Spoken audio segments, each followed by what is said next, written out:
സാധാരണഗതിയിൽ കൊറിയർ ഞാൻ ഇങ്ങോട്ടേക്ക് വാങ്ങിക്കാറാണ് കേട്ടോ ചെയ്യാറുള്ളത്. ജീവിതത്തിൽ ആദ്യമായിട്ടാണ് ഞാൻ കൊറിയർ അങ്ങോട്ടേക്ക് അയച്ചു കൊടുക്കാൻ പോകുന്നത്.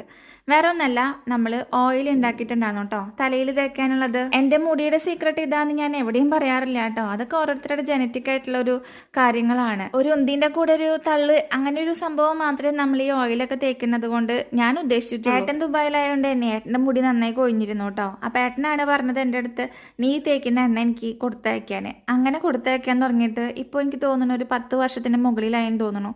ഏട്ടൻ വേറെ ഒരു എലിച്ചെണ്ണയും തേക്കില്ല കേട്ടോ. ഞാൻ ഉണ്ടാക്കുന്ന എണ്ണ മാത്രമേ ആൾ ഉപയോഗിക്കുള്ളൂ. അത് ഉപയോഗിച്ചതിന് ശേഷമാണ് ഏട്ടൻ്റെ മുടി കൊഴിച്ചിൽ നിന്നതെന്നാണ് ഏട്ടൻ്റെ ഒരു ചിന്താഗതി. അതും ഞാൻ പ്രോത്സാഹിപ്പിക്കാത്ത ഒരു കാര്യം തന്നെയാണ് കേട്ടോ. ഇപ്പം ഞാൻ പറഞ്ഞു വന്നത് വേറെ ഒന്നുമല്ല, നമ്മൾ എണ്ണ ഉണ്ടാക്കിയിട്ടുണ്ടായിരുന്നു. അപ്പം ഞാൻ ഇൻസ്റ്റയിൽ സ്റ്റോറി ഇട്ടിട്ടുണ്ടായിരുന്നു. കുറേ പേരായി എന്നോട് ചോദിക്കുന്നു, ചേച്ചി തേക്കുന്ന എണ്ണ ഒന്ന് ഞങ്ങൾക്ക് കൊടുത്തയക്കോ തരുമോ എന്നൊക്കെ.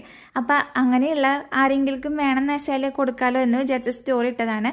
അങ്ങനെ 2 കുട്ടികൾ എൻ്റെ കയ്യിൽ നിന്ന് എണ്ണ വാങ്ങിയിട്ടുണ്ട് കേട്ടോ. അതുകൂടാതെ നമ്മുടെ വീടിൻ്റെ അടുത്തുനിന്ന് 1-2 പേരും കൂടെ വാങ്ങിയിട്ടുണ്ട്. നിങ്ങൾക്ക് ആർക്കെങ്കിലും ഇനി എണ്ണ വേണമെങ്കിൽ എനിക്കൊന്ന് മെസ്സേജ് ചെയ്താൽ മതി കേട്ടോ.